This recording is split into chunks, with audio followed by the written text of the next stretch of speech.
Joining me now is Dr. Mark Thorpe, CEO of EnviroGold Global. Great to see you in person. Thank you, and lovely to see you again. Yeah, so we've done this before, as you know, but for those who may not be that familiar with the company and the model, how you're taking mining waste and turning it into it and transforming it into critical and strategic metals and reducing the environmental footprint of the companies you deal with. Yes, it's a fantastic opportunity for us, particularly with the requirement for all the metals in the transition space.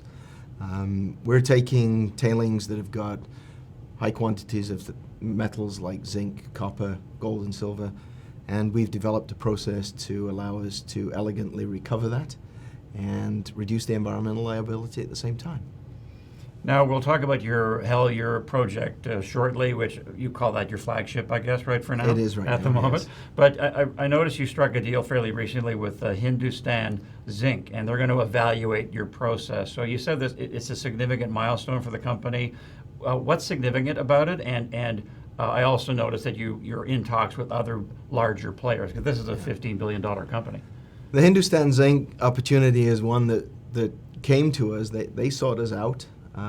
We had a long series of conversations with them, and we entered an MOU with them to look at their jarosite tailings or the jarosite wastes that come from their smelters. They're very interested in it. We're already started work. We're actually doing it in our lab in Brisbane right now. It's a very exciting opportunity for the recovery of both silver and zinc from that material. It plays very nicely to giving credence to the process that we've developed. Large mining company is interested in what we're doing. And there are other mining companies, large mining companies that we're talking to right now to start work on their tailings as well. All right, so let's get to Hellyer in Australia, again, the flagship. You said that what you're planning is you're busy updating the technical report. That will come out. You're planning a definitive feasibility study later this year, and then sometime in Q4 you want to make an investment decision. So can you give us an update on the progress? So really, we've done a tremendous amount of work with ALS Lab in Perth in Australia. Have my team out there right now. We're starting the pilot plant on Monday, the 12th. And that'll run through fairly large scale, about 100 kilos a day.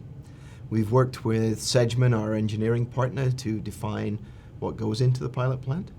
Obviously, the data that comes out of the pilot plant will then be incorporated into the technical report, and we'll be issuing the update to the technical report in the next few months, and then we'll move straight on to the definitive feasibility study, with a view to making an investment decision well before the end of the year. Great stuff.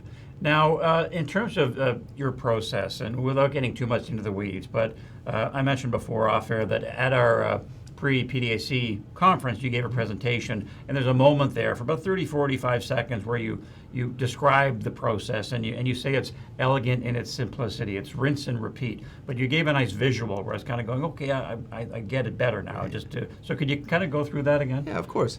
It's as you've mentioned, it's an elegant process. We precondition the tailings coming in. We add them into a leach vessel, which is a large stirred tank. Add in the catalysts to the reaction.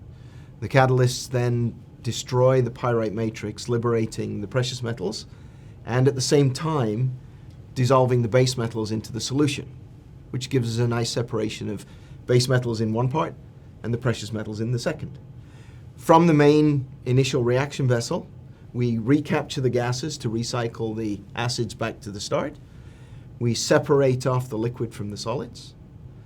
The solids go to conventional gold and silver recovery circuit, and the liquids go around, and for the Hellyer process, we recover copper and zinc, and then we recycle all of that liquid back to the beginning again. So almost a closed loop. We make two different types of concentrate, a zinc concentrate and a copper concentrate, and then we'll also be making gold and silver doré. The whole point of our process is that it's not a once through. It's really important to understand that. We're recycling most of the catalysts, which is where the costs are, hence making our process, therefore, more economic. And elegant and simple. We like to think so. It's a lot of work from the team. The team's done a phenomenal job working with Sedgman, ALS, and my two metallurgists are phenomenal, and I really could not have done that without them. So it's been a great partnership, EnviroGold, ALS, and Sedgman.